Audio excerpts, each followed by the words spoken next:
Good evening, everyone. It's nice to have all of you. Now it's time to ask questions. If you do have any questions, feel free to ask them now, and until the question comes up, you can just simply relax and stay present, knowing your experiences as they arise and pass, simply knowing them.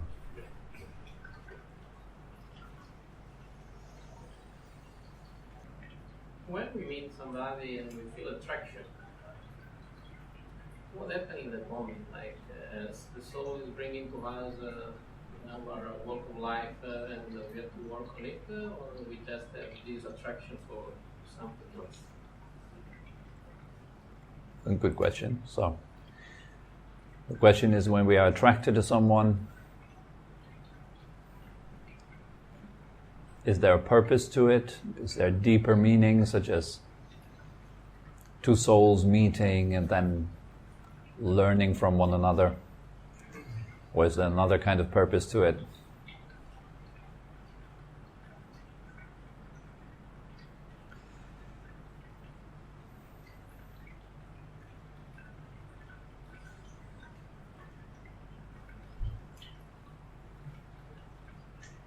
It is simply attraction. That's all it is. The other stuff that comes after is thinking about attraction. Isn't it? So we're always interested in truth, in seeing what is just as it is. So when attraction arises, you see it arise. There it is. Attraction is like this. And then you observe, you look at it, you look into it. What do you find?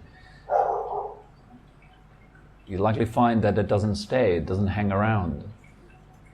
As you see it, it begins to dissolve. Then it fades away. Then you see the fading away of attraction.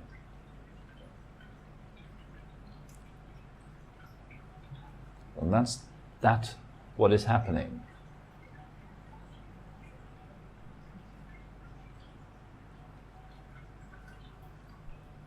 Then you might think, ooh, distraction faded away. That's odd. What does that mean? Does that mean I should not be attracted to other people anymore? Thinking has arisen. These are thinking. The mind thinks. The mind thinks in the ways it has learned to think. Culture, society, generations of passed down information working through this moment. Fear, maybe even. What is it that fuels that thought? It might be a fearful thought, the fear of losing attraction. You're afraid of, what does that mean, me without attraction? Then an image comes up, you hanging out in your house, totally bored to death, no attraction anymore. Oh God, life would be terrible like this, you think. Thinking again. Can you spot it? Can you see it? What's going on? Can you see the truth of what is happening within the realm of your consciousness right now?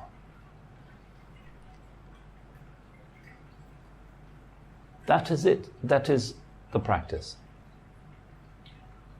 And then you make all these kind of stories around those things, right? Thinking about, who would I become if I did that? And so you don't do it because you're afraid to let go of all those things that you're so familiar with. I don't want to let them go. Who would I be without those thoughts? And who would I be without those stories?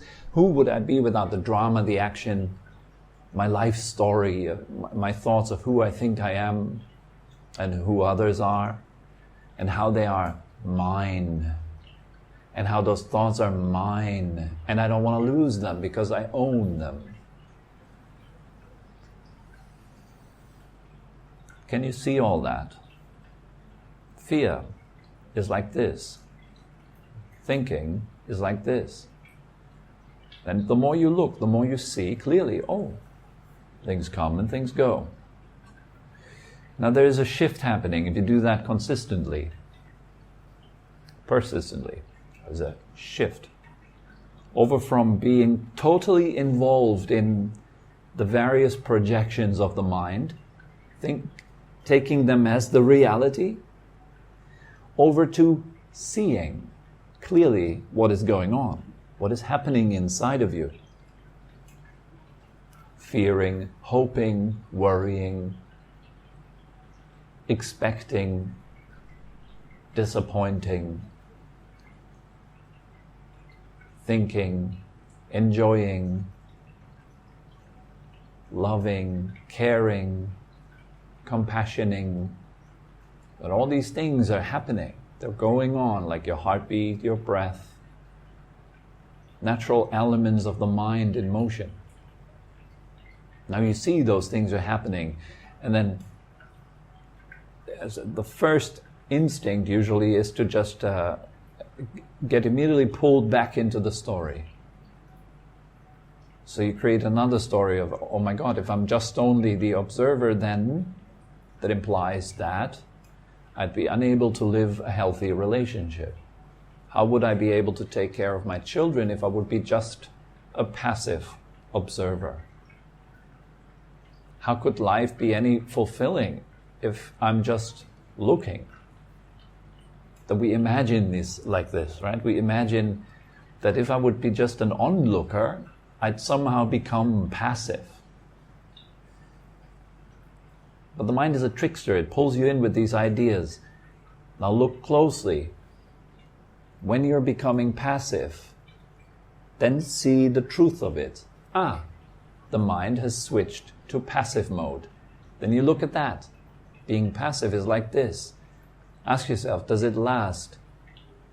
Can you maintain passivity for the rest of your life? It's impossible. You can't. It's just another passing state. What about activity? Can that be permanently sustained? No. Is there in fact anything that can be permanently sustained? No. Everything is like wind. Thoughts, emotions, feelings, desires, cravings, getting born, aging, dying, losing, winning. There's no stability to any of that. The more you see that, the less you are enchanted by the idea that any of that can make you happy. So that is a true shift away from believing that things can make you happy. That's not true. Things change. So if your happiness depends on a changing thing, what happens with your happiness? It changes with the thing.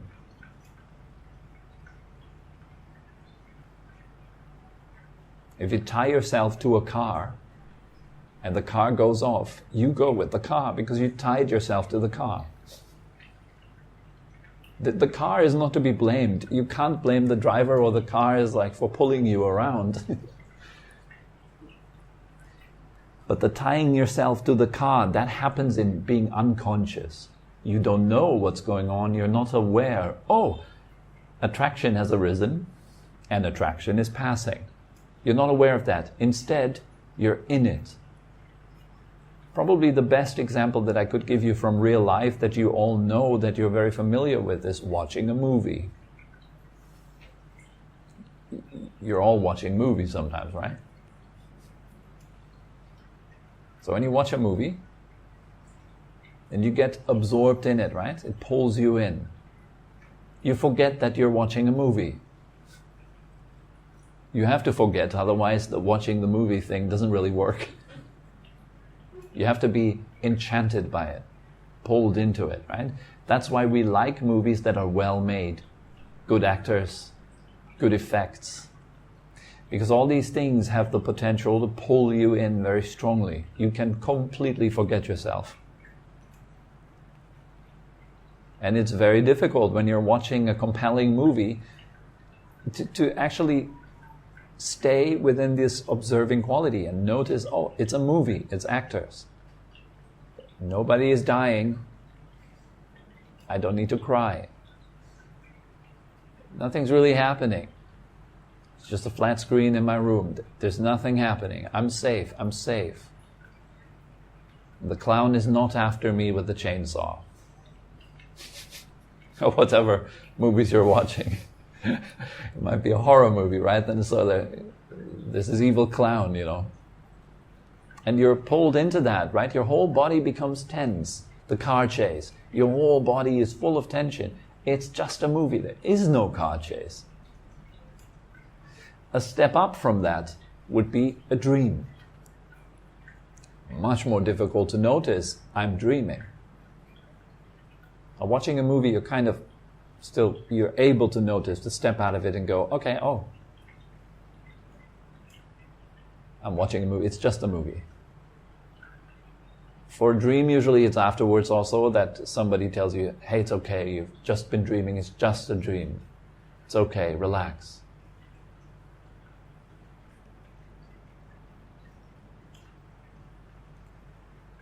The whole content of your head is like a super movie.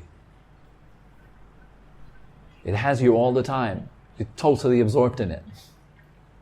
So much to the point that you are the actor.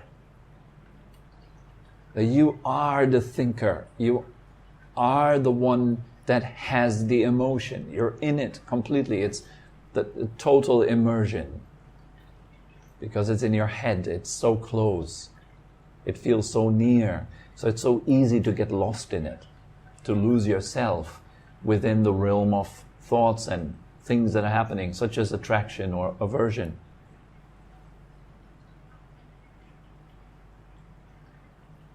But it's not really happening to you, or it's not happening from you. It is simply a happening in consciousness. That's all that it is.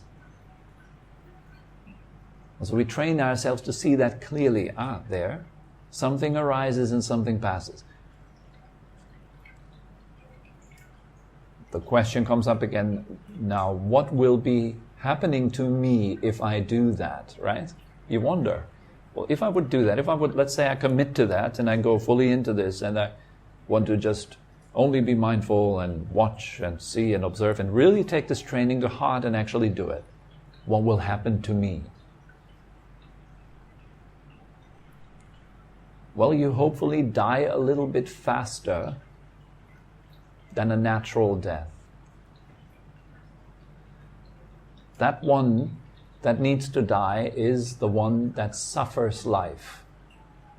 That little me that is constantly insecure, that constantly needs to find out things, that's a little contraction inside of our minds, that's kind of like the little center of the universe. The universe is surrounding it and it's constantly in some sort of dual conflict with the universe, trying to arrange the universe to its liking, trying to get it to fit somehow with its imagination, to align those two, my imagination and the way it should be and how it is and what's going to happen to me and all that kind of stuff. So that one, that little one, that I, that has to die. And it will die. The more you see it, the less it can live. The less you see it, the more it flourishes. It develops into these whole stories and personas, and you look at this world, all the craziness that's going on throughout the centuries and ages. It's all thought. It's thought. People telling stories. Dramatic stories. Coronavirus. Wonderful example. Like there's a virus going around. There's not only just the coronavirus. There's a lot of viruses in this world. They're all going around. Doing their thing. But we can make a story out of one of them. And a very compelling and powerful story. And then you have a lot of people really buying into it. and then telling their own version of the story and sharing it online, etc., etc. It becomes this huge thing.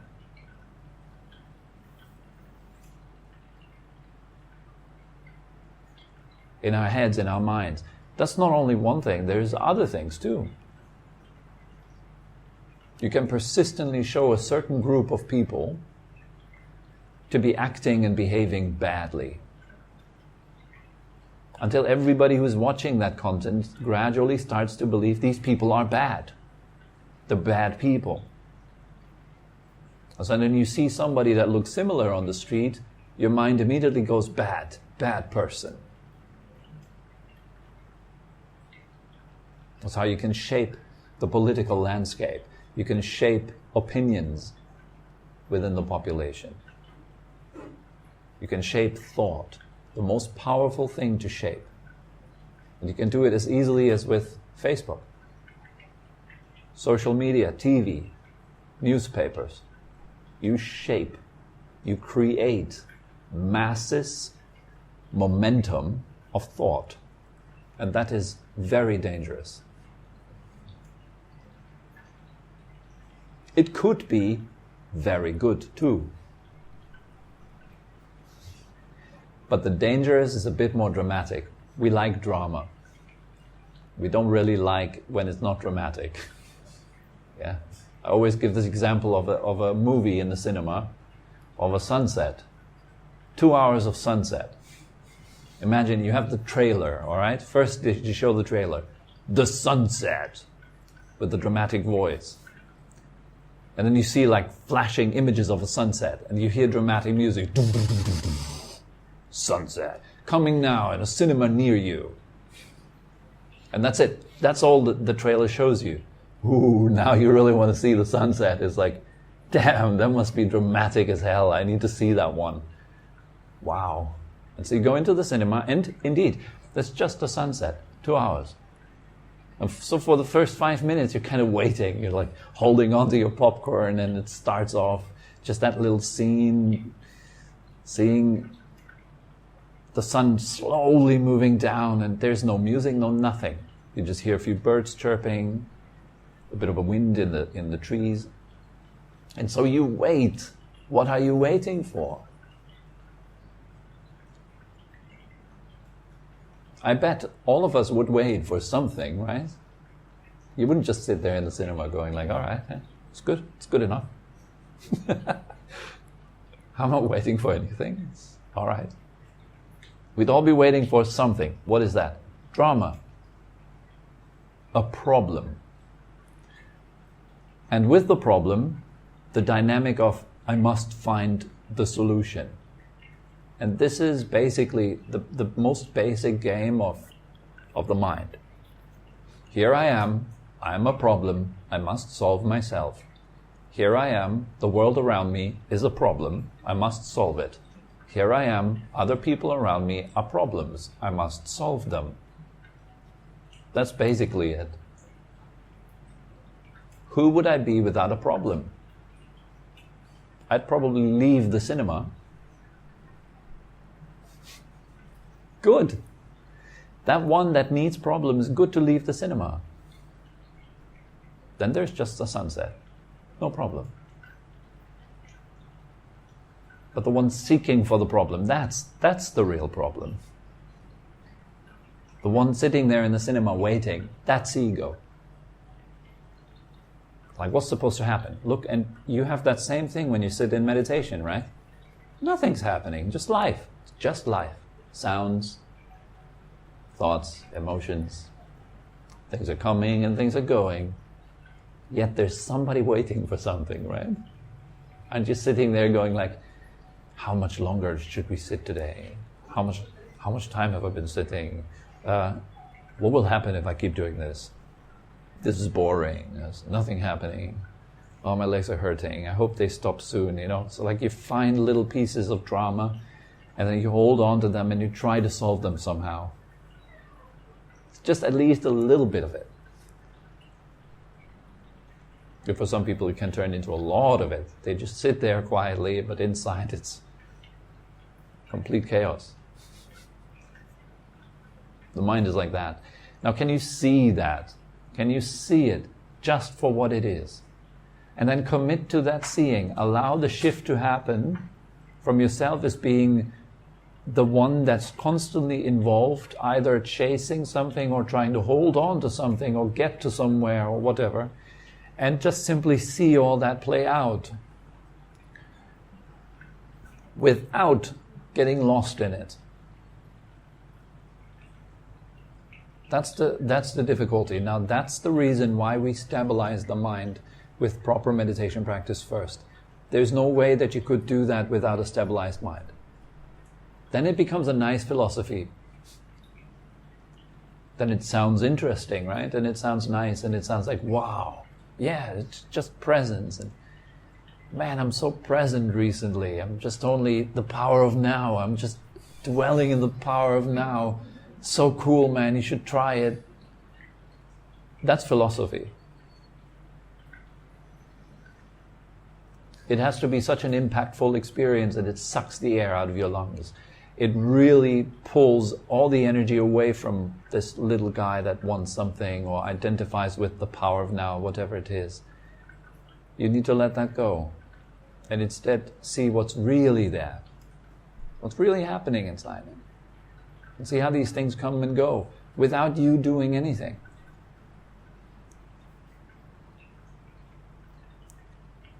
So having a mind that is able to see like this, you need to stabilize it. That's the only reason why we do breathing meditation. You breathe in, you breathe out, you stay with the breath, you stay with the breath. You're actually not, the breath is not really important. What is stabilizing in that point is the one seeing the breath. It's just seeing one thing, so the seer stabilizes. Consciousness becomes more and more apparent. At the beginning it's just attention, but attention leads you back to where it came from. It leads you to consciousness, it leads you to awareness. More and more, you let it pull you in. For that you need to stabilize and put a lot of effort in that. It is wrong to state spiritual practice is effortless being. Yes, that is true maybe for somebody who is fully accomplished. But it is not true for somebody who is an adept on the path. Somebody who has just began to sit down and practice some meditation. It is incorrect to say, oh, everything is just pure ultimate being. It is merely a philosophy. And we have to be honest enough to see the difference in that. Don't delude yourself with these kind of things. It's easy. It's super easy to shift from me, the stressed out businessman, to me, the spiritual superhero. It's just the same thing, different stories. We're both, in both ways, we're deluding ourselves. We need to let that go, both. No playing roles. Seeing what is as it is, clearly. And meanwhile, to help you with that, working on a daily good practice. Like really doing the work. Stabilizing the mind, allowing it to feel more and more free, open and happy, spacious. So you have something to fall back onto. And you have a center to that. When you stabilize the mind, that leads me to the last bit of this session today. When your mind is well stabilized, when it doesn't move, you're well energized. And that energy inside of you will express as an abundance of happiness and joy. You'll feel fantastic in body and mind. Because your mind is still. You're not losing energy to anything, like thinking or emotioning or anything like that. So your mind is properly still and is united with the body. You feel fantastic. You feel really, really good. Now, when you let go, you have nothing to lose. It's not a serious thing. You're so at ease that attraction and aversion kind of naturally fall away. Because you don't need anything. You're fulfilled. You're feeling great. And what is it that we're all after if it's not feelings? In the end, why are we attracted to someone? because we want to feel some feelings. What if you had them already? What would happen to the attraction? It would fade away. It becomes unnecessary. You have what you want. You're not seeing yourself as a person that lacks someone or something. You are fulfilled. So it's anything but, like you sitting there like, oh, I have to renounce attraction to other people. It's horribly boring, but okay, I'm going to do that now, this mindfulness thing. I hope it works. It's anything but that. There's a Thai master, Luang Pu Tun, he gave this beautiful example of climbing a ladder. The spiritual path is like climbing a ladder. You only let go of the rung below if you hold on to the rung above. You don't let go before that. When you have something better, you let go of what's below that, right? You do that naturally.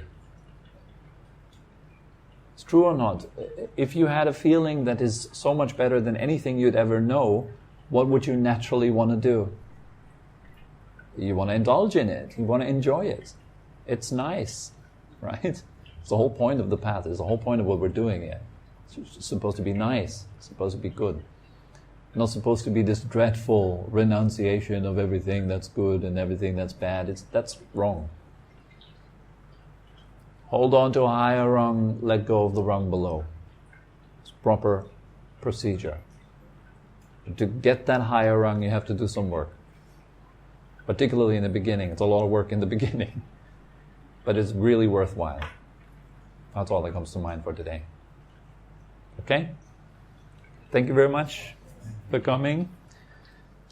And have a lovely weekend.